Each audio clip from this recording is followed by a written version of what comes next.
नमस्कार दोस्तों। कौरव और पांडवों के बीच 18 दिनों तक चले महाभारत के युद्ध में 18 योद्धा जीवित बच गए थे।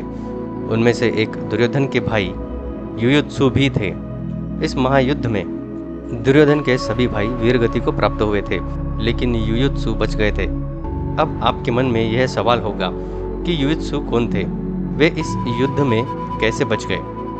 आज के इस वीडियो में हम आपको इसके बारे में बताएंगे, लेकिन उससे पहले अगर आपने अभी तक हमारे चैनल को सब्सक्राइब नहीं किया है तो कृपया इसे ज़रूर सब्सक्राइब करें, और आप भी मेरी ही तरह श्री राम जी के भक्त हैं तो कमेंट में जय श्री राम जरूर लिखें। दोस्तों, महाभारत के कई पात्रों से सभी परिचित हैं, लेकिन महाभारत में कुछ ऐसे किरदार भी हैं जिन पर चर्चा कम होती है।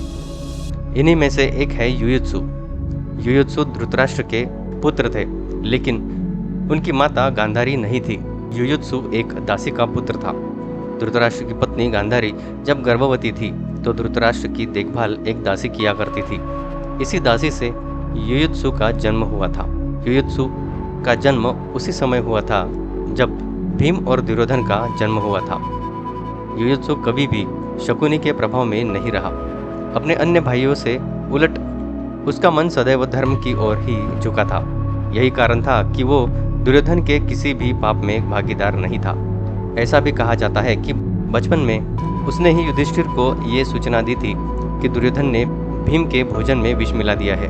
द्यूत भवन में भी उसने विकर्ण के साथ चीरहरण का पुरजोर विरोध किया था, किंतु दोनों की बातें किसी ने भी नहीं सुनी। वो एक उत्कृष्ट योद्धा भी था और उसकी गिनती भी श्रेष्ठ रथियों में की जाती थी। जब महाभारत का युद्ध ठन गया तो ना चाहते हुए भी उसे कौरव के पक्ष में ही युद्ध लड़ना पड़ा, लेकिन युद्ध आरंभ होने से ठीक पहले ही वो कौरवों का पक्ष छोड़कर पांडवों के पक्ष में चला गया था।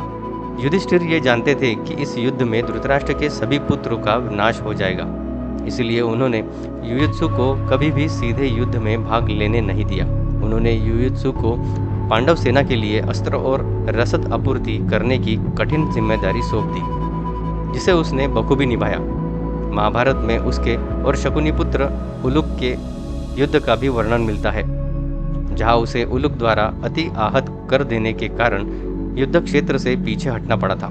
दोस्तों, महाभारत का सबसे बड़ा खलनायक दुर्योधन को ही माना जाता है, जिसने अपने स्वार्थ और महत्वाकांक्षा के चलते खून की नदियां बहा दी थी। महाभारत महाकाव्य की मूल अभिकल्पना में 18 की संख्या का विशिष्ट योग है। कौरव और पांडवों के पक्ष के हुए युद्ध की अवधि 18 दिन थी। दोनों पक्षों की सेनाओं का सम्मिलित संख्या बल भी 18 अक्षोहिणी था। इस युद्ध के प्रमुख सूत्रधार भी 18 ही थे। युधिष्ठिर ने युयुत्सु को जो दायित्व सौंपा था, उन्होंने बहुत ही जिम्मेदारी के साथ उसे निभाया था, और अभावों के बावजूद पांडव पक्ष को हथियारों और रसद की कमी नहीं होने दी थी।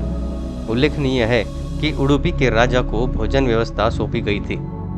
दोस्तों, महाभारत युद्ध से पूर्व पांडवों ने अपनी सेना का पड़ाव कुरुक्षेत्र के पश्चिमी क्षेत्र में सरस्वती नदी के दक्षिण तट पर बसे समंत्र पंचक तीर्थ के पास हिरण्यवती नदी के तट पर डाला था। कौरवों ने कुरुक्षेत्र के पूर्वी भाग में वहां से कुछ योजन की दूरी पर एक समतल मैदान में अपना पड़ाव डाला था।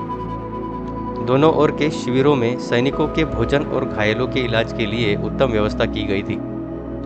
हाथी, घोड़े और रथों की अलग व्यवस्था थी।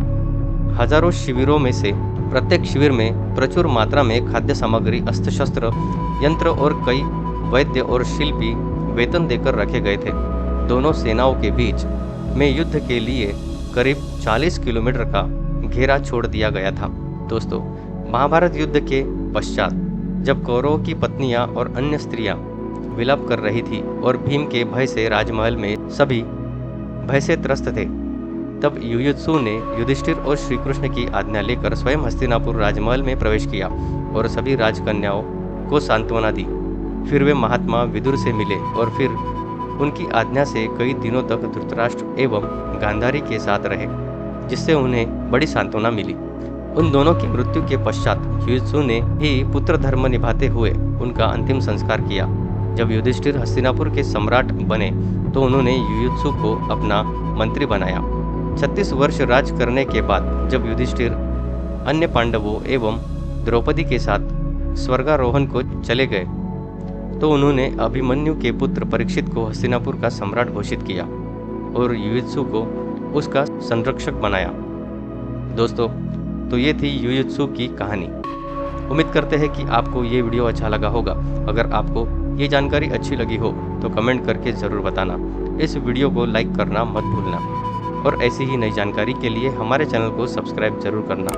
धन्यवाद।